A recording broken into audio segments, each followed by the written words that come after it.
ناظرین، آج وزیر اعظم کو جب یہ اقتصادی سروے دیا گیا تو لگ یہ رہا تھا کہ جیسے یہ کوئی تحفہ ہے جو حفیظ شیخ اور وزیر اعظم کو پیش کر رہے ہیں، لیکن اصل میں تو ملک کی تباہ معیشت کی وہ داستان ہے جس نے بھی سنا جس نے بھی دیکھا وہ پریشان ہوا۔ لیکن معاشی تباہی کے اس پلندے کو بتایا گیا ہے کہ کوئی ایک بھی ہدف پورا نہیں ہو سکا۔ پورے ملک کے ہر شعبے کی ترقی کی رفتار الٹی سمت میں ہے۔ ایک بھی ایسا انڈیکیٹر نہیں ہے ناظرین جس میں بہتری آئی ہو۔ جی ڈی پی منفی سے بھی نیچے چلا گیا ہے، زراعت اور صنعت کے اہداف بھی خسارے میں ہیں، اور خدمات کا تو پورا شعبہ ہی منفی جا چکا ہے۔ سروسز سیکٹر کی بات کر رہا ہوں۔ آج پیش کی جانے والی اقتصادی سروے رپورٹ میں حکومت معاشی ناکامیاں کھل کر سامنے آئی۔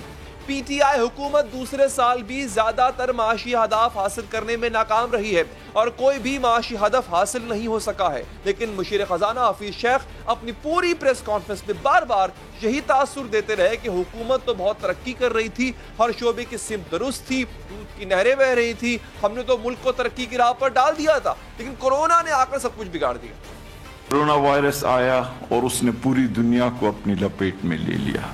پاکستان کی جو جی ڈی پی ہے اس کا اندازہ ایک لگایا گیا کہ اس کی وجہ سے کوئی 3000 ارب سے زیادہ اس کو نقصان پہنچا۔ جو ہمارا اوورآل جی ڈی پی کا گروتھ ہے جو سال مکمل ہو رہا ہے اس کا ایسٹیمیٹ 0.4% ہے۔ حفیظ شیخ نے بتایا کہ ایف بی آر کا ٹیکس وصولی کا ہدف زیادہ رکھا گیا تھا اور ہم پر اعتماد تھے کہ ٹیکس وصولی 4700 ارب روپے تک کریں گے، مگر کورونا نے نہیں کرنے دیا۔ بی آر کی جو ٹیکس کلیکشن تھی، جو ہم سمجھ رہے تھے کہ تقریباً اسی رفتار پہ اگر چلتی رہے گی تو 4700 ارب تک پہنچ سکتی تھی، وہ اب 3900 تک بمشکل پہنچ رہی ہے۔ تو یہ بھی آپ سمجھیں کہ کوئی 750-800 ارب روپے کا نقصان ہوا ایف بی آر کو اس کی ٹیکس کلیکشن میں۔ ناظرین، حکومت کو صرف ٹیکس اکٹھا کرنے میں ہی ناکامی نہیں ہوئی، بلکہ اگر اقتصادی سروے رپورٹ پر نظر دوڑائیں تو پتہ چلتا ہے کہ حکومت ایک بھی بڑا معاشی ہدف پورا نہیں کر سکی۔ زرعی شعبے کی ترقی 3.5% کے مقررہ ہدف کے مقابلے میں 2.6% رہی۔ صنعتی شعبے کی ترقی کا ہدف 2.3% مقرر کیا گیا تھا، جو منفی 2.6% پر جا چکا ہے۔ خدمات کا شعبہ سروسز سیکٹر، اس کی ترقی کی شرح 4.8% کے ہدف کے مقابلے میں ماشاءاللہ سے منفی 0.59 رہی۔ مواصلات کے شعبے میں بھی منفی ترقی ہوئی ہے اور یہ شرح منفی 7.1% ہے۔ یہ تو ہے وہ حقائق ناظرین جو حکومت جھٹلا نہیں سکتی، لیکن حکومت ان تمام ناکامیوں کی ذمہ داری خود لینے کے لیے تیار نہیں ہے۔ اہداف میں ناکامی کی ایک وجہ کورونا کو ٹھہرایا گیا ہے، ٹھیک ہے، اور ساتھ ہی قرضوں کی ادائیگی کو بھی اپنی ناکامی کی آڑ بنایا جا رہا ہے۔ پی ٹی آئی کی جو گورنمنٹ ہے تو اس نے جو قرضے لیے، کیوں لیے؟ وہ اس وجہ سے لیے تاکہ ماضی کے قرضوں کا جو بوجھ ہے اس کو واپس کیا جا سکے، اور 5000 ارب روپے واپس کیے گئے ماضی کے قرضوں کی مد میں۔ ماضی کی حکومتوں نے جو قرضے لیے ان کا تو بار بار ذکر کیا جاتا ہے، لیکن پی ٹی آئی کی حکومت نے 2 سال میں جو قرضے لیے ان کا ذکر ہمیشہ گول کر دیا جاتا ہے۔ اور آج بھی ناظرین یہ معاملہ ہوا کہ جب ایک صحافی نے مشیر خزانہ سے حکومت کے قرضوں کا سوال کیا تو حفیظ شیخ واضح جواب دینے کی بجائے بات کو اور الجھا گئے۔ آپ نے بتایا کہ 5000 ارب قرضہ آپ نے واپس کیا ہے، آپ نے اب تک کتنا قرضہ لیا ہے؟ اور دوسرا یہ کہ جو 30,000 ارب کا قرضہ تھا اب کتنا ہو گیا ہے؟ پر پاکستانی اب کتنے کا مقروض ہو گیا ہے؟ 4 حصے ہیں۔ ایک وہ حصہ ہے جو آپ مزید اخراجات اپنے پورے کرنے کے لیے لے رہے ہیں، وہ تقریباً کوئی 1.5 ٹریلین کے قریب ہے۔ باقی جو ہیں وہ آپ ماضی کے قرضے دینے کے لیے لے رہے ہیں، یا آپ جو کاغذوں کے اوپر ری ویلیویشن ہو رہی ہے، روپی کی ڈیپریسیشن کی، وہ دکھا رہے ہیں۔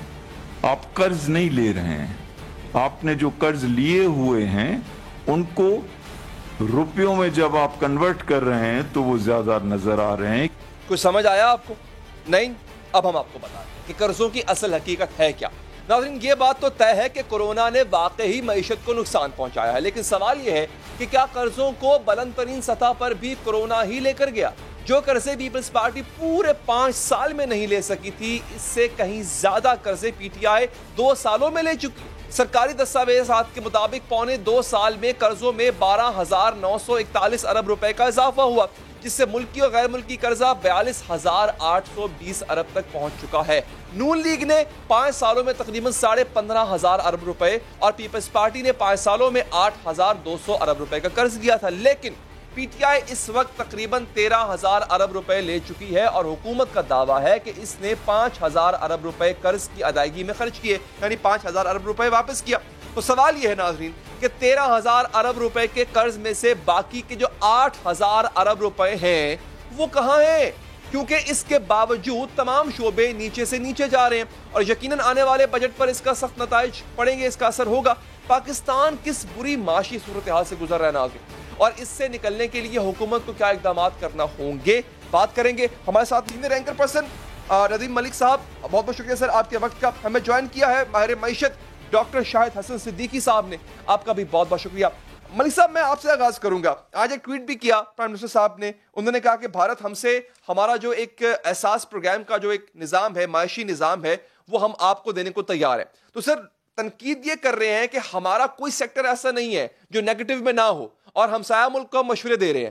سر کیا آپ کو نہیں لگتا کہ اس وقت زیادہ فوکس پرائم منسٹر صاحب کا اپنی اکانومی پہ ہونا چاہیے؟ دیکھیں، جو انڈیا کو جو بھی وہ کہنا چاہتے ہیں ضرور کہیں، وہ مجھے اس کے اوپر قطعاً کوئی اعتراض نہیں ہے۔ اس سے بھی زیادہ کوئی اچھا تگڑا بیان دینا چاہتے ہیں دیں ضرور، بالکل کوئی اعتراض نہیں ہے مجھے، لیکن پاکستان کی معیشت کے اوپر ان کی توجہ کچھ زیادہ اچھے طریقے سے آنی چاہیے۔ 2 سالوں کی جو پاکستان کی اکنامک پرفارمنس ہے وہ کافی زیادہ تشویشناک صورتحال ہے۔ پاکستان کا انڈسٹریل سیکٹر پچھلے 2 سالوں سے جب سے تحریک انصاف کی حکومت آئی کنٹینیوسلی نیگیٹو میں، لارج اسکیل مینوفیکچرنگ سیکٹر جو ہے ہمارا، جب تک large scale manufacturing sector negative growth میں آپ کا رہے گا تو آپ کیسے توقع رکھ سکتے ہیں کہ آپ نے ترقی کرنی ہے، نئی جاب کریشن کرنی ہے، آپ کی ایکسپورٹس کیسے بڑھیں گی؟ کوئی امید ہی نہیں ہے۔ آپ کی برآمدات ایک جگہ کے اوپر رکی ہوئی ہیں ڈسپائٹ دا فیکٹ کہ آپ کا روپیہ 2 سالوں میں 104 روپے سے بڑھ کر 165-66 روپے کو ٹچ کر رہا ہے۔ تو آپ کی ایکسپورٹ ابھی بھی 18 ارب ڈالر ہے، 2 سال پہلے بھی 18 ارب ڈالر تھی، بلکہ اس میں سے 1-2% نیچے چلی گئی ہیں۔ اسی طریقے سے آپ باقی شعبہ زندگی کے اندر آ جائیں، ان امپلائمنٹ آپ کی بڑھ گئی ہے، انفلیشن آپ کی اوپر چلی گئی ہے، فسکل سائڈ آپ کی اپ سائڈ ڈاؤن ہو گئی ہے۔ آپ کا بجٹ ڈیفیسٹ ایک سسٹینیبل رینج کے اندر تھا، بہت اچھا تو نہیں تھا، 5-6% تک بھی اگر ہم برداشت کر جائیں تو وہ بھی بڑی بات ہوتی ہے۔ 2,000 ارب کی کاسٹ پڑ رہی تھی پچھلے چند سالوں میں، اب وہ کاسٹ ڈبل ہو کے 4,000 ارب پہ چلی گئی۔ تو 4,000 ارب کو فائنانس کرنے کے لیے آپ کو اتنے قرضے بھی چاہیے ہوتے ہیں۔ تو نتیجہ یہ ہے کہ آپ ایک طرف بہت بڑا فسکل ڈیفیسٹ جو خسارہ ہے وہ اٹھا رہے ہیں، اور اتنے سے ہی زیادہ قرضے لے کر آپ کا ڈیفنس بھی قرضوں سے چل رہا ہے، آپ کا سارا پورا ملک کا نظام جو ہے قرضوں پہ چل رہا ہے، اور جو آپ ٹیکس اکٹھا کرتے ہیں وہ انٹرسٹ پیمنٹ میں چلا جاتا ہے، کیونکہ آپ نے شرح سود جو تھی وہ 13.25% کے اوپر رکھی۔ تو کچھ صورتحال اچھی نہیں ہے، ان کی بہت زیادہ توجہ کی ضرورت ہے، اور ان کی اکنامک ٹیم کی کیپیسٹی کے اوپر میرے تحفظات ہیں۔ شاہد صاحب شاید اس سے بہتر روشنی ڈال سکیں۔ چلے اچھا شاہد صاحب، سر ایک چیز جو میری سمجھ سے باہر ہے وہ یہ ہے کہ اس پوری ڈسمل فسکل پرفارمنس کو اس کا ملبہ ڈالا جا رہا ہے کرونا کے اوپر۔ سر کرونا پاکستان میں آئے اور کرونا کے وجہ سے حالات خراب ہوئے تو کچھ 3-3.5 ماہ ہوئے ہیں سر۔ اس سے پہلے کی جو پرفارمنس تھی، اگر اس اکنامک سروے کو دیکھیں جو پہلے 9 ماہ کی پرفارمنس تھی، وہ کیا آپ سمجھتے ہیں تسلی بخش تھی، اور کرونا آیا اور کرونا نے بگاڑ کے رکھ دی؟ بہت شکریہ۔ میں یہ سمجھتا ہوں گا کہ اگر میں صرف اعداد و شمار کی روشنی میں بات کروں جو حکومت کے ہیں تو صورتحال بہت زیادہ واضح ہو جائے گی۔ پہلے ہم شروع کرتے ہیں شرح نمو۔ اس حکومت کو جو شرح نمو ورثے میں ملی تھی وہ تھی 5.5%، اور اس سے 1 سال پہلے تھی 5.2%۔ لیکن جو ہمارا 2019 آیا، پہلا سال اس حکومت کا، اس میں شرح نمو گر کے ہو گئی 1.9%، جو پچھلے 60 برسوں میں 60 برسوں میں 5ویں بدترین کارکردگی تھی، نمبر 1۔ دوسرے یہ کہ لارج اسکیل مینوفیکچرنگ جہاں سے روزگار ملتا ہے وہ نیگیٹو میں چلا گیا۔ اب جو آیا مالی سال 2020، اس میں ہم فروری تک کی پوزیشن دیکھتے ہیں، تو فروری میں عالمی بینک نے یہ کہا، جنوری میں کہا تھا کہ اس سال یعنی جون تک، کورونا کی بات نہیں تھی، پاکستان کا گروتھ ریٹ جو ہے زیادہ سے زیادہ 2.4% ہوگا، جو بھارت، بنگلہ دیش، افغانستان، سری لنکا، مالدیپ، نیپال سب سے کم ہوگا۔ یہ ان کی رپورٹ موجود ہے۔ دوسری بات جو بڑی اہم ہے وہ ہے افراط زر یعنی مہنگائی۔ تو اگر آپ دیکھیں تو 16، 17، 18 جو 3 برس تھے پچھلی حکومت کے، اس میں اوسط افراط زر تھا 4%۔ ان کے زمانے میں یہ 14.2 تک چلا گیا جنوری میں۔ مگر دوسری بات جو براہ راست ٹوٹل سرمایہ کاری، یہ بہت ہی یعنی ہمیں نیند کیسے آتی ہے میں حیران ہوتا ہوں. میں ایک فگر دے رہا ہوں، ٹوٹل بیرونی سرمایہ کاری 2018 میں آئی تھی $5,700 ملین اور 2019 کے مالی سال میں آئی $250 ملین. تو یہ تو کوئی 94% ریڈکشن ہو گیا.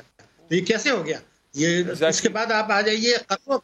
اگر میں آپ قرضوں میں مختصراً آپ کو یہ بتاؤں، بیرونی قرضوں کی اگر ہم بات کریں تو اس میں جو پچھلے 10 سال تھے اس حکومت کے آنے سے پہلے، اس میں اضافہ ہوا تھا $4.9 ارب سالانہ. ان کے 21 ماہ میں اگر ہم سالانہ دیکھ لیں تو $8.5 ارب سالانہ کا اضافہ ہوا. اگر ہم بیرونی قرضے اور ذمہ داریاں دیکھیں تو 10 برسوں میں جو اضافہ ہوا تھا وہ تھا 2300 ارب سالانہ. ان کے دور میں ہو گیا 7300 ارب روپیہ. اب آ جائیے دیوالیہ کے جو دعوے تھے، تو جس دن عمران خان صاحب نے حلف اٹھایا تھا، اسٹیٹ بینک کے ریزرو تھے $10.2 بلین، اور ستمبر 19 میں 15 ماہ کے بعد ہمارے ریزرو تھے $9.1 ارب، یعنی گر گئے. تو اگر اس وقت دیوالیہ تھے اور آج آپ نے قرضے جو ہے 10-12 ارب ڈالر بڑھانے کے بعد اگر ریزرو گر گئے، تو اگر اس وقت دیوالیہ تھے تو اب کیا ہے؟ تو میں یہ آپ سے کہنے کی کوشش کر رہا ہوں کہ ندیم صاحب نے ابھی آپ کو بتایا کہ روپے کی قدر میں زبردست کمی ہوئی، لیکن اصل جو پریشانی ہے وہ یہ ہے کہ یہ حکومت نے جتنے فیصلے کیے ہیں بیشتر وہ کیے ہیں طاقتور کے طبقوں کے دباؤ پر. اس کا معیشت سے کوئی تعلق. صدیقی صاحب یہاں پہ آپ قطع کلامی کر رہا ہوں، مجھے نا جو قرضوں کے حوالے سے ایک ڈیٹیل چیز آپ سے جاننی ہے، اپنی کلیئرٹی کے لیے، عوام کی کلیئرٹی کے لیے. لیکن اس سے پہلے ندیم صاحب، سر یہ سب سازگار حالات تھے، اچھے حالات تھے، کرونا نہیں تھا، وبا نہیں تھی، تو تب یہ پرفارمنس تھی. سر اب کرونا تو یہ کم سے کم 1-2 سال رہے گا، ہمارے ساتھ رہے گا. وٹ ڈو یو ایکسپیکٹ سر کہ اسی ٹیم کے ساتھ، جس پہ آپ نے تحفظات کا اظہار بھی کیا، اسی ٹیم کے ساتھ under this situation, corona situation, اب حالات کیسے ہوں گے؟ دیکھیے کہ جب ان کو حکومت ملی تو اس وقت ایک بہت بڑا دباؤ تھا کرنٹ اکاؤنٹ ڈیفیسٹ کا، اور ہمارے پاس ڈالرز نہیں تھے اور ڈالرز ہمیں چاہیے تھے. اس کو سنبھالتے ہم نے اتنا بگاڑ پیدا کر لیا کہ جو ہماری $300 ارب کی اکانومی تھی اس کو ہم گھٹاتے $260 ارب پہ لے آئے. ایکسپورٹ ابھی بھی $18 ارب کی ہے. ایکسچینج ریٹ آپ کا نیچے گر چکا ہے اور آپ کی انٹرسٹ پیمنٹ کی کاسٹ ڈبل ہو چکی ہے. یہ ہم نے بگاڑ پیدا کر لیا اپنی 2 سال کی کوششوں سے. اس بگاڑ کو سدھارنے کے لیے آپ کو اکنامک ایکٹیویٹی ریوائیو کرنی ہے، جو ابھی تو مجھے نہیں لگتا کہ ان کے پاس کوئی پلان نام کی چیز ہے. پلان نہ ہونے کے سبب 2 سالوں میں یہ بگاڑ پیدا ہوا ہے، اور کرونا کے ساتھ ہمیں زندہ رہنا ہے. یہ پوری دنیا کو سیکھنا پڑے گا، نئے طور طریقے اپنانے پڑیں گے. اس میں کچھ سیکٹرز کو مار پٹے گی تو کچھ ایریاز کے اندر نئی اپرچونٹیز بھی آئیں گی، لیکن اسی کے ساتھ آپ کو چلنا ہے. آپ کو ہیلتھ سیکٹر میں سپینڈنگ بڑھانی ہے، آپ کو طریقہ تعلیم جو ہے اس کو تبدیل کرنا پڑے گا، کیونکہ یہ وائرس ابھی ادھر ہے. تو اس کے ساتھ آپ کو ڈسٹینس لرننگ کے اوپر انویسٹمنٹ کرنی پڑے گی. ٹیلی کام، آئی ٹی انفراسٹرکچر، اس کو میسیولی امپروو کرنا پڑے گا. جو چیز فزیکل کانٹیکٹ کے بغیر بینکس کر سکتے ہیں، گورنمنٹ سیکٹر کر سکتا ہے، اس کے اوپر آپ کو توجہ دینی پڑے گی. اسی طریقے سے بہت سارے اور ایریاز ایسے ہوں گے جہاں پر لوگوں کو سوشل ڈسٹینسنگ کو مینٹین کرتے ہوئے کام کرنے کا طریقہ بتانا پڑے گا. یہ اگلے سال ایک کی گیم ایسے ہی ہے، اس کے بغیر تو اگلا سال ہم گزارنے والے نہیں ہیں. تو اس کو سیکھنے کے لیے آپ اپنی پرائرٹیز درست کر کے آگے بڑھنا پڑے گا. صرف ایک چیز ہم کہتے رہے کہ پچھلے لوٹ کے چلے گئے تھے، ہمیں بہت مشکل ملی تھی، لوٹا ہوگا، کوئی جسٹیفیکیشن میں کسی کی نہیں دے رہا. لیکن اب آپ کو جو 2 سال سے ملے ہیں اس میں آپ نے کیا بہتری کی، اور آگے کے لیے آپ کا پلان کیا ہے. پلان نہ ہونے کے سبب نقصان ہوا ہے 2 سال. اور ابھی بھی مجھے خدشات، جو میں نے کہا کہ ٹیم کے اوپر میرے خدشات ہیں، کچھ ویژن ہونا چاہیے آپ کے پاس، ایک منصوبہ بندی ہونا چاہیے، حکمت عملی ہونی چاہیے کہ یہ پریشر ہے. 250 ملین کی آبادی ہے، اتنے اس میں سے ینگر پاپولیشن ہے، اس کو جابز بھی دینی ہے، ان لوگوں کو بوڑھے اتنے ہیں، ان کو زندگیاں بھی بچانی ہے، اور یہ بچے اسکول گوئنگ ایج کے ہیں، ان کی تعلیم کا بندوبست بھی کرنا ہے. یہ پرائرٹیز آپ نے سامنے رکھنی ہے اور پھر منصوبہ بنانا ہے. اگر آپ سیدھا جا کے سوچیں کہ میز کے اوپر 2 نمبر IMF قبول کر لے گا، وہ میں لوگوں کو بھیج دوں گا، تو وہ نہیں بھیجے گا، پھر مسائل پیدا ہوں گے. بالکل ٹھیک. ابھی جو صدیقی صاحب نے فگرز دی ہیں سر، بڑی سٹارٹلنگ فگرز ہیں، وہ حیران کر دینے والی فگرز ہیں. سر میرا ایک سوال وہ آپ سے بھی ہے، میں پھر صدیقی صاحب سے بھی کروں گا. یہ قرضہ جو اتنا لیا گیا، مطلب ریکارڈ قرضہ لیا گیا. سر نون لیگ تو چلو کہتی تھی نا کہ ہم پروجیکٹس لگاتے ہیں، ہم سڑکیں بناتے ہیں، ہم پل بناتے ہیں، کچھ کرتے ہیں اس کا. سر ہم اگر اتنا قرضہ لے رہے ہیں اور ڈبل دا اماؤنٹ لے رہے ہیں، اس میں سے لیٹ سے خود پرائم منسٹر صاحب نے کہا کہ 5,000 ارب ہم نے واپس کر دیا، حفیظ شیخ صاحب نے کہا سوری، تو اچھی بات ہے آپ نے کر دیا. سر 14 سے 15,000 ارب میں سے اگر آپ نے 5 واپس بھی کر دیا تو باقی کہاں جا رہا ہے سر؟ اس کا تو وہ تو کہیں نظر آنا چاہیے.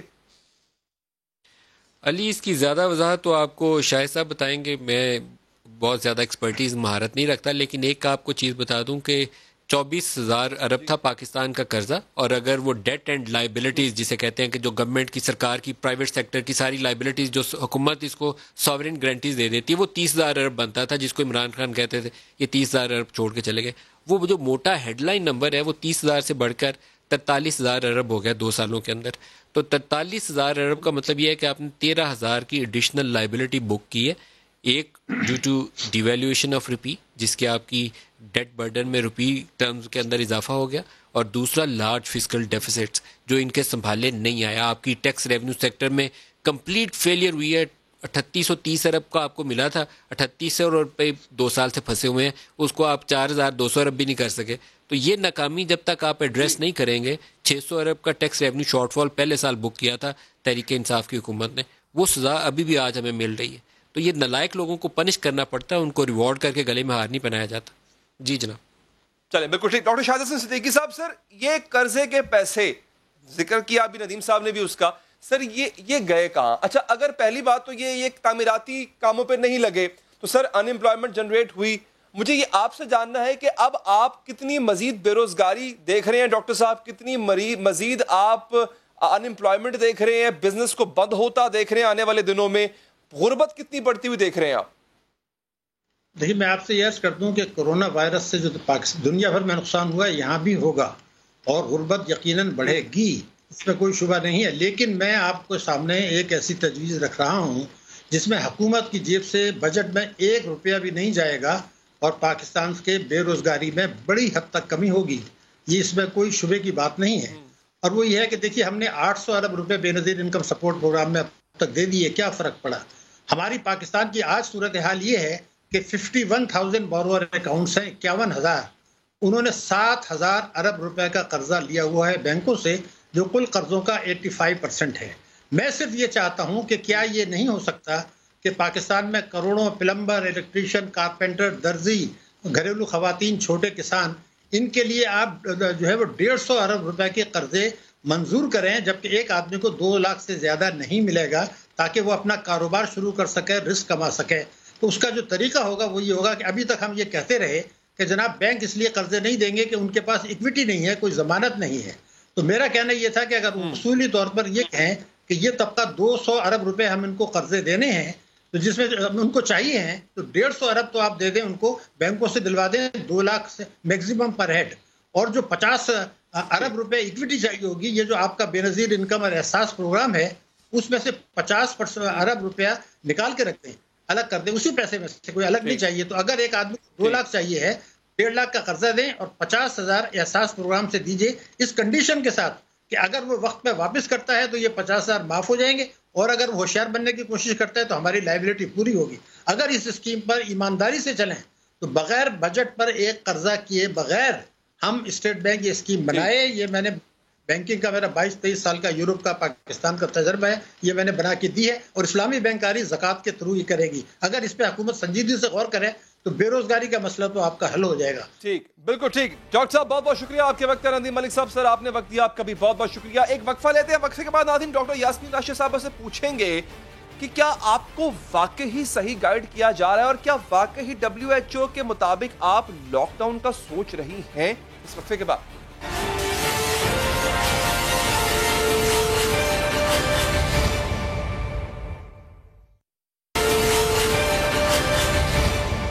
ناظرین، کون ہے جو وزیر اعظم کو غلط گائیڈ کر رہا ہے؟ کون ہے جو عمران خان کو غلط اعداد و شمار دیتا ہے؟ کون سے مشیر ہیں جو وزیر اعظم تک کورونا کی درست معلومات نہیں پہنچنے دیتے؟ اور اب تو صورتحال کچھ مضحکہ خیز ہوتی جا رہی ہے. عام طور پر ناظرین دوسری ناکامیوں کا ملبہ تو اپوزیشن کے سر پر ڈالا جاتا تھا، لیکن اب حالات یہ ہو گئے ہیں کہ کورونا کی ناکامیوں کا ذمہ دار بھی اپوزیشن کو ہی ٹھہرایا جا رہا ہے. وزیر اعظم نے اپوزیشن پر کیا تنقید کی یہ بھی بتائیں گے، لیکن پہلے وزیر اعظم کی معلومات کے حوالے سے بات کرتے ہیں. ناظرین، آج جب وزیر اعظم نے کورونا صورتحال پر بات کی تو انہوں نے یہ تو تسلیم کیا کہ ملک میں کورونا کی صورتحال تشویشناک ہو چکی ہے، اموات بڑھ رہی ہیں اور آگے بھی اموات میں اضافہ ہوگا. لیکن اس کے بعد انہوں نے کچھ باتیں ایسی کی جو حقائق سے میل نہیں کھاتی. وزیر اعظم نے کہا کہ پاکستان میں اموات کی 1% سے بھی کم شرح ہے.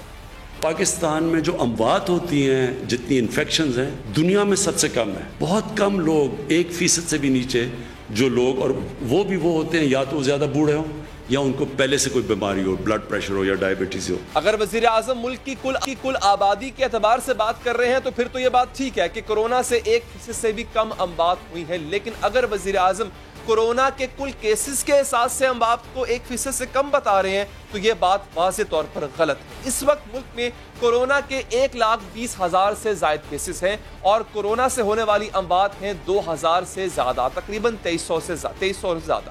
یہ شرح بنتی ہے ناظرین تقریباً 2%, یعنی پاکستان میں کورونا سے اموات کی شرح 2% ہے, تو پھر وزیر اعظم 1% سے کم کیسے کہہ سکتے ہیں؟ آج وزیر اعظم نے سمجھ میں نہ آنے والی ایک اور بات بھی کی ہے. عمران خان کا کہنا تھا کہ بھارت میں حالات پاکستان سے زیادہ خراب ہیں. پاکستان میں جو حالات تھے اور جو ہمارے حالات رہے ہیں دنیا سے بہت بہتر رہے. جو لوگ ہمیں کہتے تھے کہ جی ہندوستان میں بڑا اچھا لاک ڈاؤن لگایا, اب یہ سوچ لیں کہ آج حالات وہاں ایسے پہنچے ہیں, ان کے جو ہسپتال ہیں ممبئی میں اور جو دلی میں, وہاں جگہ نہیں مل رہی لوگوں کی. اب آپ کو بتاتے ہیں کہ بھارت کے حالات زیادہ خراب ہیں یا پاکستان کے. بھارت میں ناظرین کورونا کے کل کیسز ہیں 2,87,000 کے قریب اور پاکستان میں کورونا کے کل کیسز ہیں 1,20,000 کے قریب, یعنی بھارت کے کیسز پاکستان کے دگنا سے کچھ زیادہ ہی ہیں. لیکن اگر بھارت کے 1.25 ارب آبادی اور پاکستان کی 22 کروڑ آبادی کا موازنہ کیا جائے تو پتہ چلتا ہے کہ آبادی کے تناسب سے پاکستان میں کورونا کیسز بھارت سے کئی گنا زیادہ ہیں. اب آ جاتے ہیں صحت یابی کی شرح پر ناظرین. بھارت کے 2,87,000 کیسز میں سے 1,41,000 مریض صحت یاب ہو چکے ہیں, یعنی تقریباً 50% لوگ صحت یاب ہو چکے ہیں, جبکہ پاکستان میں کورونا کے 1,20,000 میں سے صرف 38,000 لوگ صحت یاب ہوئے ہیں اور یہ شرح بنتی ہے تقریباً 32%, یعنی بھارت سے بہت کم ہے. یعنی پاکستان میں کورونا صورتحال ہر لحاظ سے بھارت سے خراب ہی ہے, لیکن وزیر اعظم سمجھتے ہیں کہ بھارت کے حالات زیادہ خراب ہیں. اب آ جاتے ہیں ناظرین وزیر اعظم کے ایک اور بیان کی طرف. آج وزیر اعظم نے کورونا صورتحال پر اپوزیشن کو بھی آڑے ہاتھوں لیتے ہوئے کہا کہ اپوزیشن چاہتی ہے کہ لاک ڈاؤن لگا دوں تاکہ معیشت بیٹھ جائے.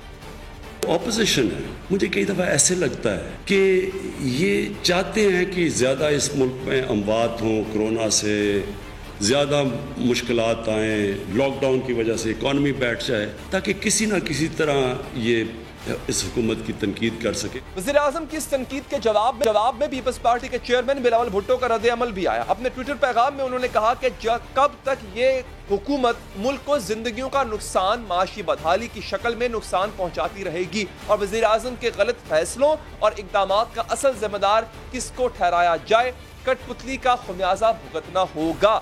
شاید وزیر اعظم کورونا کی بدتر صورتحال کا ذمہ دار بھی اپوزیشن کو ٹھہرانا چاہتے ہیں. حالانکہ اپوزیشن کا تو علم نہیں لیکن عالمی ادارہ صحت ناظرین ضرور یہ کہہ رہا ہے کہ لاک ڈاؤن وقت کی ضرورت ہے, اگر نہیں لگایا گیا تو صورتحال مزید بگڑ سکتی ہے. لیکن ناظرین گزشتہ روز ڈاکٹر ظفر مرزا نے ان تجاویز کو غیر اہم قرار دیا تھا, لیکن وفاقی حکومت کی سوچ کے برعکس صوبے WHO کی ہدایات کے مطابق لاک ڈاؤن پر غور کر رہے ہیں. جس دن پنجاب حکومت کو WHO کا خط ملا تھا اس دن صوبائی وزیر صحت یاسمین راشد نے نہ صرف ان تجاویز کو درست کہا تھا بلکہ لاک ڈاؤن لگانے کا اندیا بھی دیا تھا. کہ جو یہ لیٹر ہے ایک WHO کی طرف سے ہمیں ریکمنڈیشن آئی ہے. اہم چیز ہے کہ انہوں نے یہ بات کہی ہے کہ SOPs پہ امپلیمنٹیشن کروائیے. جو انہوں نے کہی ہے بات وہ بالکل ٹھیک کہی ہے, گورنمنٹ اس کے اوپر کنسیڈر کرے گی اور یہ بات تو آلریڈی سوچی گئی ہے کہ جن علاقوں کے اندر بہت زیادہ بڑھ گیا کیسز تو وہ شاید علاقے جو ہیں ان کا لاک ڈاؤن کرنا پڑے گا. But this is a decision which will be taken by the cabinet committee. ان کے سامنے یہ لیٹر جو ہے پیش کر. آج سندھ بھی WHO کی ان تجاویز کے مطابق سخت لاک ڈاؤن پر غور کر رہا ہے. حکومت سندھ کا کہنا ہے کہ صوبے میں کیسز بڑھتے جا رہے ہیں. WHO کی رپورٹ کے مطابق سخت لاک ڈاؤن کے سوا کوئی اور راستہ نہیں ہے. ہم چاہتے ہیں کہ وفاق اور تمام صوبے مل کر ایک فیصلہ کریں. اب صورتحال ناظرین یہ ہے کہ صوبے لاک ڈاؤن کرنا چاہتے ہیں لیکن وفاقی حکومت لاک ڈاؤن کے لیے راضی نہیں ہے.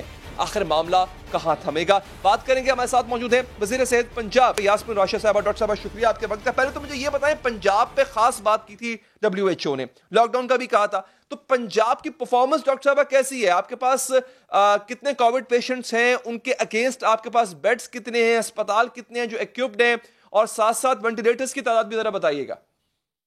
اس وقت جو ہمارے پازیٹیو نمبر آف کیسز ہیں وہ ہیں 45,463 اور آج کے دن میں 2003 کیسز جو ہیں وہ سامنے آئے ہیں، اور آج کی جو ٹوٹل نمبر آف ڈیتھس ہیں وہ 34 ہیں، اور کنفرم ڈیتھس جو پورے پنجاب کی ہیں وہ 841 ہیں۔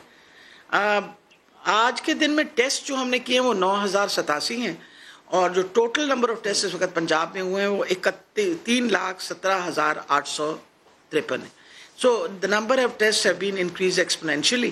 لاہور، جس طرح میں نے آپ کو پہلے دن سے بتایا تھا کہ ہمارا ایپی سینٹر ہے، آج لاہور میں جو ٹوٹل تعداد مریضوں کی جو انفیکٹڈ تھے وہ 21,911، لیکن اس میں سے جیسے ریکوریز ہو رہی ہیں کچھ تعداد جو ہے وہ لاہور کے اندر بھی ریکور کر کے گھر جا چکی ہے۔ دس از دا نمبر ان لاہور۔ اب جہاں تک ہسپتالوں کا تعلق ہے، میرے پاس لاہور کے جو ہسپتال ہیں ان کی فگرز میرے سامنے پڑی ہوئی ہیں۔ اس وقت جو ہمارے پاس تقریباً جو پبلک سیکٹر کے ہاسپٹلز ہیں ان کے ہائی ڈپینڈنسی یونٹس کے اندر کوئی ہمارے پاس ابھی بھی 35% جو ہے وہ جگہ ہے، 34% کے قریب ہمارے پاس جگہ ہے، اور جہاں تک آئی سی یوز کا تعلق ہے اس میں بھی ہمارے پاس کوئی 40% ویکینسیز ہیں۔ اصل میں مسئلہ یہ بن جاتا ہے کہ شور و غل اس بات کا مچنا شروع ہو جاتا ہے کہ ایک پرٹیکولر ہاسپٹل میں ہر بندہ جانا چاہتا ہے۔ فار ایگزامپل پی کے ایل اے میں ہر بندہ کہہ دیجیے مجھے پی کے ایل اے بھجوا دیجیے۔ اب امپورٹنٹ ہے کہ ہم نے ہسپتال بہت سارے اس وقت لاہور کے جو ہیں اور پنجاب کے سارے ہسپتال فعال کر رکھے ہیں۔ آپ لاہور میں دیکھیے تو ہمارے پاس میو ہسپتال کام کر رہا ہے، ہمارے پاس جنا کام کر رہا ہے، ہمارے پاس لاہور جنرل ہسپتال کام کر رہا ہے، ہمارے پاس سروسز کام کر رہا ہے، گنگا رام ہسپتال کام کر رہا ہے، پی کے ایل آئی کام کر رہا ہے، پھر اس کے اندر یکی گیٹ کا ہسپتال جو ہے اس کو بالکل فلی ہم نے فنکشنل کر دیا ہے۔ اچھا، لیکن ڈاکٹر منسٹر صاحب آج وہ کمپیئر کر رہے تھے پاکستان کی پرفارمنس کو بھارت کی پرفارمنس سے، اور کہہ رہے تھے کہ بھارت میں حالات بہت خراب ہے، پاکستان میں حالات اس سے بہتر ہیں۔ یہ میرے سامنے ڈیٹا ہے اور WHO کا ہی ڈیٹا ہے، میرے اپنے پاس سے میں نہیں لے کے آیا۔ اب اس ڈیٹا کے مطابق ہمارے ہاں جو کنفرمڈ کیسز ہیں ڈاکٹر صاحبہ وہ ہیں 1,20,000 کے قریب، بھارت میں 2,87,000 کے قریب۔ ہماری آبادی ہے 22 کروڑ، بھارت کی آبادی ہے تقریباً 1,20 یا 30 کروڑ۔ تو یہاں پر ہم یہ دیکھ رہے ہیں کہ نمبر آف ڈیتھس جو ہیں ہمارے ملک میں وہ تقریباً 2,500 ہیں ڈاکٹر صاحبہ اس ڈیٹا کے مطابق۔ بھارت میں 8 مطلب 22 کروڑ میں 2,500 ڈیتھس ہیں ہمارے پاس جو رپورٹ ہوئی ہیں، اور بھارت جو کہ 1.5 ارب کی آبادی والا ہے وہاں 8,000 ہے۔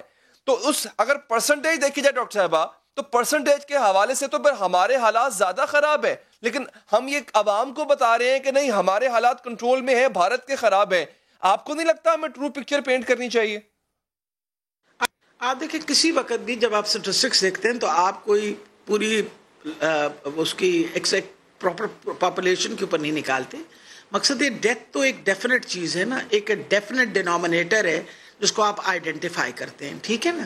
اب امپورٹنٹ کیا چیز ہے، لیٹس سے میں لاہور کا ایگزامپل لے لیتی ہوں۔ اگر آج لاہور کے اندر میں کہتی ہوں کہ جی دا نمبر آف کیسز جو ہیں وہ ہمارے 21,911 ہیں، and I want to know the number of deaths جو ہیں وہ ٹوٹل، لیٹس سے میں ابھی ایگزیکٹ میرے پاس نہیں ہے کہ لاہور کی کتنی ڈیتھس ہیں، لیٹس سے 400 ڈیتھس ہوئی ہیں۔ اب مقصد یہ آپ کو اور مجھے بھی پتا ہے کہ یہ وہ کیسز ہیں جن کو ہم نے آئیڈینٹیفائی کیا ہے۔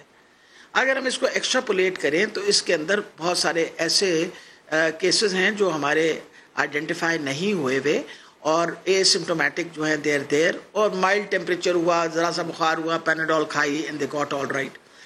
اب امپورٹنٹ یہ چیز ہے جب آپ کمپیریزن کرتے ہیں تو وہاں the number of test which were done, اس پہ کتنے لوگ آئیڈینٹیفائی ہوئے، اگر ان کی آئیڈینٹیفیکیشن آپ دیکھیں نا، اگر ان کی 2.5 لاکھ پہ پہنچا ہوا ہے اور ہمارا 1.25 لاکھ پہ ہے، ہماری ڈیتھ ریٹ 2200 ہے اور ان کی 8,000 ہے، تو automatically their death rate has doubled than us because it will always be counted on the number of patients identified and the number of deaths which have occurred. یہاں پہ دیکھیں آئی نو ٹھیک ہے، پر یہاں پہ ٹوٹل پاپولیشن بھی تو کاؤنٹ کرتی ہے نا۔ مطلب آپ یہ بھی دیکھیں نا کہ 1.5 ارب کی آبادی میں اور 22 کروڑ کی آبادی میں کتنا فرق ہے۔ نمبر آف آئیڈینٹیفیکیشن بھی وہاں پر اس حساب سے ہوئی ہے، لیکن جو وہاں پہ ڈیتھ ریٹ ہے اس کی جو پرسنٹیج ہے وہ تو ہم سے کم بڑی صاف ظاہر نظر آ رہی ہے۔ خیر آگے بڑھتے ہیں۔ اچھا، WHO نے کہا لاک ڈاؤن کریں، WHO نے تجویز دی کہ آپ کو پنجاب کو خاص طور پہ لاک ڈاؤن کرنا ہوگا 2 ہفتوں کا، اور یہ بھی کہا کہ جو 6 پوائنٹس انہوں نے دیے تھے آپ نے ان میں سے ایک پر بھی عمل نہیں کیا۔ آپ کے وزیر صحت، وفاقی وزیر صحت ظفر مرزا کہتے ہیں جی ہم ضروری نہیں ہے کہ ہم WHO کی ایڈوائس پہ عمل کریں۔ ڈاکٹر صاحب آپ نے کہا تھا کہ آپ ریکنسیڈر کر سکتی ہیں WHO کی اس تجویز کو، خاص طور پہ لاک ڈاؤن والی تجویز کو، تو مجھے بتائیے گا کہ آپ لاک ڈاؤن کریں گے, اس تجویز پہ عمل کریں گے WHO کی, یا آپ بھی وہی نظریہ رکھتی ہیں جو ظفر مرزا صاحب کا ہے؟ دیکھیں سب سے بڑی بات ہے, یہ خط صرف مجھے نہیں آیا, یہ ہر منسٹر کو گیا اور فیڈرل گورنمنٹ کو بھی گیا. یہ کوئی علیحدہ یہ کاپی تھی لیٹر کی جو سب طرف بھیج دی گئی. ٹھیک ہے جی, امپورٹنٹ یہ ہے کہ کوئی پنجاب کے حالات, سوری ٹائم بہت کم تھا, آپ کی بات کاٹنا پڑی. بہت بہت شکریہ ڈاکٹر صاحبہ آپ کے وقت کا. ناظرین, کرونا وائرس جان لیوا بیماری ہے, لیکن اب یہ بیماری مزید بیماریوں کو سبب بنتی جا رہی ہے, آنے والی نسلوں کو بھی متاثر کرنے جا رہی ہے, کیونکہ اس نے بچوں کو حفاظتی ٹیکوں کے پروگرامز پر بھی اثر ڈالا ہے. بچوں کو پولیو, خسرہ, ہیضہ اور دیگر بیماریوں سے بچاؤ کی ویکسین نہیں دی جا سکی, جس کی وجہ سے بچوں کی صحت کو شدید خطرہ لاحق ہو گیا ہے. اپریل کے مہینے میں 4 کروڑ پاکستانی بچے پولیو سے بچاؤ کے قطرے پینے سے محروم رہے. یہ صورتحال بہت زیادہ تشویشناک ہے اور بہت زیادہ خطرناک ہو سکتی ہے. اس صورتحال میں بہتری کے لیے پاکستان میں کچھ پیش رفت ہوئی ہے. آج army chief general Qamar Javed Bajwa کا بل اینڈ میلنڈا گیٹس فاؤنڈیشن کے شریک چیئرمین بل گیٹس سے ٹیلی فونک رابطہ ہوا. ISPR کے مطابق ٹیلی فونک گفتگو میں پاکستان میں انسداد پولیو مہم پر بات کی گئی. بل گیٹس نے انسداد پولیو مہم میں پاک فوج کے تعاون کی تعریف کی. آرمی چیف نے جواب دیا کہ یہ ایک قومی فرض ہے. فوج نے حکومت پاکستان اور صوبوں کی جانب سے اٹھائے گئے اقدامات میں اپنا کردار ادا کیا. آرمی چیف نے بل گیٹس کو بتایا کہ کورونا وبا کے باوجود پاک فوج نے حکومت کے تعاون سے انسداد پولیو مہم پھر سے شروع کرنے کا منصوبہ بنا لیا ہے. تاہم کورونا کی وجہ سے پاکستان میں بچوں کے حفاظتی ٹیکوں کا پروگرام بھی نظر انداز ہوا ہے. عالمی ادارہ صحت کا کہنا ہے کہ دنیا کے 8 کروڑ بچوں کو خسرہ, پولیو اور ہیضے سے بچاؤ کے ٹیکے نہیں لگ سکے, جس کی وجہ سے 1 سال سے کم عمر بچوں کو صحت کو خطرات لاحق ہو چکے ہیں. ناظرین, یونیسیف کے مطابق دنیا کے 38 ملکوں میں بچوں کو حفاظتی ٹیکے لگانے کے لیے 46 پروگرامز معطل کیے گئے. 27 ملکوں میں خسرے سے بچاؤ کے لیے ٹیکوں کی مہم بھی معطل کر دی گئی ہے. عالمی ادارہ صحت کا کہنا ہے کہ ہو سکتا ہے کورونا سے بچوں کو موت کا اتنا خطرہ نہ ہو جتنا ویکسین نہ ملنے سے ہو سکتا ہے. پاکستان میں بھی بہت ہی گمبھیر حالات ہیں ناظرین, کیونکہ اس سال پاکستان نے پولیو کے خلاف کیمپینز دو کیمپینز وہ چلائی ہی نہیں جا سکی. اپریل کے مہینے میں بچوں کو دیگر بیماریوں سے بچاؤ کے ٹیکے بھی نہیں لگوائے گئے. صرف ایک صوبے میں آدھے سے بھی کم بچوں کو حفاظتی ٹیکے لگوائے گئے. ایک مہینے کے دوران ہر روز 9000 بچوں نے اپنے حفاظتی ٹیکے مس کیے. اب آپ کو خود ہی سوچنا چاہیے کہ ان حفاظتی ٹیکوں کا نہ لگنا آگے چل کر کتنا نقصان دہ ثابت ہوگا. 2 پولیو کی کیمپینز اس سال ہم آلریڈی مس کر چکے ہیں. ایک اور تخمینہ لگایا گیا ہے 23 مارچ سے لے کے 2 مئی تک جو ایک صوبے کے اوپر یہ انالیسس ہے کہ جو اس میں ایمونائزیشن کے وزٹس ہیں اس میں 55% کمی آئی ہے. یہ تقریباً آدھے سے بھی کم لوگ گئے ہیں. آرمی چیف اور بل گیٹس کی گفتگو کے مطابق پاکستان میں انسداد پولیو مہم تو پھر سے شروع ہونے جا رہی ہے, لیکن اس سے پہلے ہی پاکستان میں پولیو کا مرض بہت ہی تیزی سے پھیل چکا ہے. پولیو کے بڑھتے کیسز کی وجہ سے اقوام متحدہ نے 2019 کو پاکستان کے لیے بھیانک قرار دیا تھا. گزشتہ سال یعنی 2019 کے اختتام تک پاکستان میں 144 کیسز سامنے آئے. حالانکہ اس سے پہلے پچھلے سال 2018 میں کہا جا رہا تھا کہ پاکستان پولیو فری ہونے جا رہا ہے. پاکستان میں پولیو مکمل طور پر ختم ہونے کی خبریں دی جا رہی تھیں. کیا ہوا پھر؟ پاکستان میں انسداد پولیو پروگرام کو سیاسی فٹ بال بنا دیا گیا. یہ ہم نہیں کہہ رہے, یہ ایک عالمی ادارہ کہہ رہا ہے جس کا نام ہے انٹرنیشنل مانیٹرنگ بورڈ. عالمی ادارہ صحت کے بین الاقوامی ماہرین کا ایک گروپ ہے, اس کا نام ہے ٹیکنیکل ایڈوائزری گروپ. اس کی رپورٹ نے پاکستان میں انسداد پولیو پروگرام کو ناکام قرار دیا تھا. مسلم لیگ نون الزام لگاتی ہے کہ تحریک انصاف کی حکومت نے رپورٹ چھپائی ہے. جب نون لیگ نے یہ الزام لگایا اس وقت وزیر اعظم کے معاون خصوصی برائے انسداد پولیو تھے بابر بن عطا. جیسے تحریک انصاف دیگر چیزوں کا الزام گزشتہ حکومت پر دھرتی ہے, اسی طرح بابر بن عطا نے بھی پولیو بڑھنے کا قصوروار بھی نون لیگ کی حکومت کو قرار دیا. حالانکہ 2018 میں پولیو کے سفیر برائے خیر سگالی سلمان احمد کہہ رہے تھے کہ پاکستان پولیو فری ہونے جا رہا ہے. یہی نہیں, پولیو الزامات کا جواب دیتے ہوئے بابر بن عطا نون لیگ کی کرپشن کا ذکر کرنے لگے. میں خبریں یہ بھی آئی تھی کہ کرپشن الزامات کی وجہ سے بابر بن عطا سے استعفیٰ لے لیا گیا تھا, جبکہ بابر بن عطا کا کہنا ہے کہ انہوں نے ذاتی وجوہات کی بنیاد پر استعفیٰ دیا تھا. پولیو کا پتہ کون تھا؟ جو پرائم منسٹر صاحب کا ٹویٹر آپریٹ کرتا. ٹویٹر آپریٹر کو پولیو پروگرام کا انچارج لگایا گیا. آپ کہہ دیں میں غلط کہہ رہا ہوں. اس کو نکالا گیا, اس کو نکال کے فخر سے کہا کہ ہم نے نکال دیا. یہ دلائل تو یہ تھا, دلائل تو لگانے والے ہوتے ہیں. پوری دنیا میں صرف دو ممالک ایسے ہیں جہاں پولیو کا مرض ابھی بھی موجود ہے، اور یہ ملک ہیں پاکستان اور افغانستان۔ پہلے اس فہرست میں نائجیریا کا نام بھی آتا تھا، لیکن پچھلے 4 سال سے نائجیریا میں پولیو کا ایک بھی کیس سامنے نہیں آیا، یعنی اسے پولیو فری ہوئے 4 سال ہو چکے ہیں۔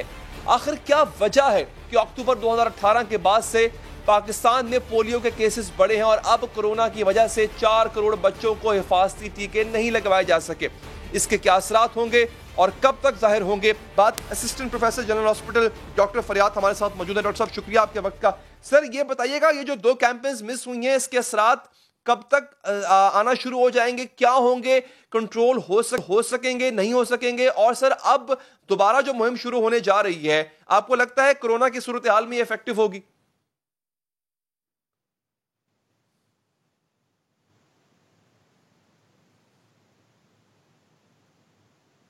موقع دیا ہے۔ میری آواز آ رہی ہے آپ کو؟ جی آ رہی ہے، پلیز کنٹینیو کیجئے۔ جی کنٹینیو۔ آپ کا شکریہ کہ اس امپورٹنٹ ٹاپک پہ آپ نے مجھے بات کرنے کا موقع دیا ہے۔ تو کرونا کی پینڈیمک نے جہاں پوری دنیا کو مختلف طریقوں سے افیکٹ کیا ہے، اسی طرح پولیو کمپین کو بڑی بری طرح افیکٹ کیا ہے۔ اور پاکستان میں جیسے عید کے بعد لاک ڈاؤن میں تھوڑی نرمی ہوئی ہے، تو پاکستان میں کرونا کے کیسز اب 1,20,000 سے زیادہ ہو گئے ہیں، اور ڈیلی 5 سے 6,000 کیسز آ رہے ہیں، اور ڈیتھس بھی 100+ ہیں ڈیلی جو ہو رہی ہیں، اور 2,000 سے اوپر ڈیتھس جو ہے نا ابھی رپورٹ ہو چکی ہیں۔ تو پولیو کمپین پہ کرونا کے بڑے برے اثرات ہیں کہ اگر ہم سٹیٹس کو دیکھیں کہ مارچ 2020 جو یہ 3 ماہ ہیں، ان کو اگر کمپیئر کریں ہم مارچ 2019 میں، تو مارچ 2019 میں صرف 6 پولیو کے کیسز تھے پہلے 3 ماہ میں، اور مارچ 2020 تک یہ 36 کیسز ابھی تک رپورٹ ہو چکے ہیں، یعنی کہ 3 ماہ میں 6 گنا زیادہ پولیو کے کیسز آ گئے ہیں۔ اسی طرح اگر ہم دیکھیں کہ ڈسٹرکٹس جو تھے مارچ 2019 پہلے 3 ماہ میں 31 ڈسٹرکٹس افیکٹڈ تھے پاکستان کے، اور یہ مارچ 2020 لیکن ڈاکٹر صاحب مجھے جو اس وقت بڑا پرٹیننٹ میرا کوشچن ہے سر، which is relevant and worrisome as well، کہ یہ جو 2 کیمپینز مس ہوئی ہیں، جو یہ ویکسینیشنز پولیو کی، خسرے کی، ہیضے کی نہیں پلائی جا سکی ہیں، سر اس کا امپیکٹ کیا ہوگا ڈاکٹر صاحب؟ اس کے اثرات کیا ہوں گے؟ اب میں اسی طرف ہی آ رہا ہوں کہ اب جو ہیں ہمارے 42 ڈسٹرکٹس 3 ماہ میں افیکٹ ہو چکے ہیں۔ اسی طرح پولیو کی ایک ہم انوائرمنٹل سیمپلنگ کرتے ہیں کہ ماحول میں پولیو وائرس کتنا ہے، تو مارچ 2019 تک یہ 100 میں سے 45 جو سیمپل تھے وہ پولیو کے لیے پازیٹیو تھے، لیکن 2020 میں یہ 65 ہو گئے ہیں، یعنی کہ 100 سیمپل اگر ہم انوائرمنٹ سے لیتے ہیں رینڈملی تو اس میں سے 65 جو ہے نا پازیٹیو ہیں۔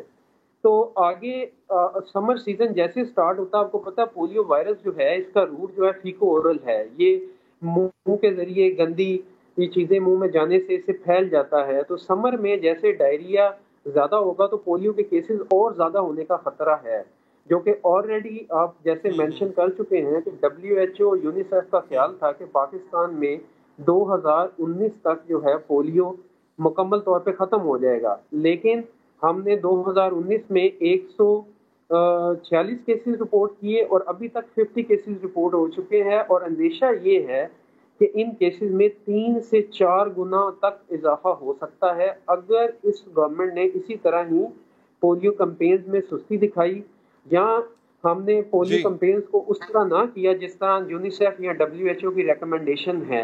دوسری میں بڑی امپورٹنٹ بات پیرنٹس تک پہنچانا چاہتا ہوں کہ جو بھی ماں باپ مجھے سن رہے ہیں وہ خدا را اپنے بچوں کو پولیو کے ٹیکے اور ٹیکہ جو لگتا ہے وہ پولیو کے قطرے ضرور پلائیں، اور جو بھی بچوں کی روٹین امیونائزیشن ہے EPA شیڈول کے مطابق اس کو ضرور پورا کریں، کیونکہ یہ نہ صرف سوال ٹھیک ہے، یہ بڑا اچھا میسج دیا آپ نے ڈاکٹر صاحب پیرنٹس کو، اینڈ ہوپ کہ وہ آپ کی بات پر عمل کریں گے۔ بہت بہت شکریہ، آپ نے ہمیں وقت دیا۔ ایک وقفہ لیتے ہیں ناظرین، وقفے کے بعد جنرل امجد شیخ صاحب سے پوچھیں گے کہ کیا ایسے وقت میں جب بھارت بار بار پاکستان کو آنکھیں دکھاتا ہے، پاکستان کی جانب سے بھارت کو دوستی کا ہاتھ بڑھانا درست فیصلہ ہے؟ وقفے کے بعد